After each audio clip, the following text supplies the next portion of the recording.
طریقے سے منعقد ہوئی وہ کیٹاسٹرافک کنڈیشن تھی، مستقبل میں اسے دلیل نہ بنایا جائے.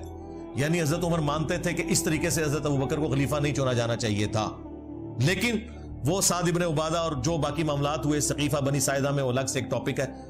انہوں نے کہا کہ یہ مستقبل میں دلیل نہیں ہوگی مسلمانوں کے مشورے کے بغیر کسی کو خلیفہ نہ چننا.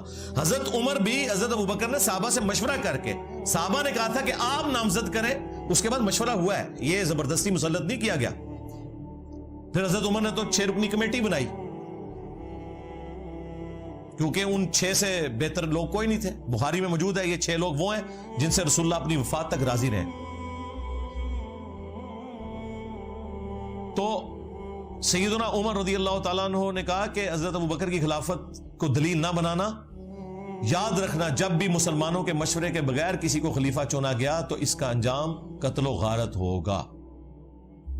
یہ قتل و غارت ہوئی ہے. یہ کہتے ہیں جی یزید خلیفہ وقت تھا تو حضرت حسین نے بغاوت کی ہے، نعوذ باللہ. جو خلافت قائم ہی نہ ہو اس کے بارے میں یہ کہنا اس کے خلاف خروج ہوا ہے.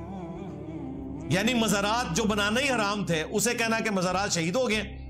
مزار تو شہید نہیں ہوں گے، وہ بنانا ہی حرام تھے. مسلم شریف میں حدیث میں تمہیں منع کرتا ہوں قبروں کو پکا کرنے سے، قبروں پہ عمارت بنانے سے اور قبروں پہ بیٹھنے سے. مجاور بن کے بیٹھنا بھی حرام ہے، ویسے بیٹھنا بھی حرام ہے.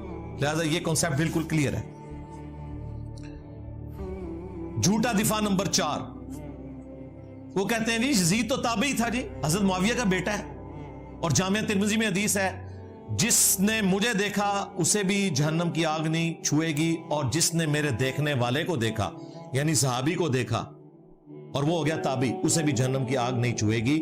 تو کہتے ہیں جی یزید تو بخشا بخشا ہے. واہ، بخشا بخشا ہے. پھر حجاج بن یوسف بھی بخشا بخشا ہے، وہ تابعی نہیں ہے. جتنے جھوٹے راوی ہیں میجورٹی ان کی تابعین میں موجود ہے. قانوناً وہ تابعی تھے، ظاہر ہے کلمہ گو تھے. خوارج کون تھے؟ تابعین ہی تھے، اہل قبلہ تھے، اہل کلمہ تھے. مولا علی نے انہیں کافر نہیں کہا. ہاں، پوچھا گیا کافر ہے مصنف ابن ابی شیبہ میں، کہا نہیں کافر نہیں ہے. پوچھا گیا منافق ہے، کہا منافق نہیں ہے.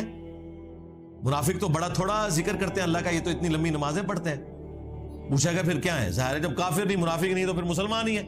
ان کا یہ ایک گروہ ہے جنہوں نے ہم سے بغاوت کی ہے، ہم میں سے ہی نکلا ہوا ایک گروہ ہے. تو خوارج بھی تابعین ہے.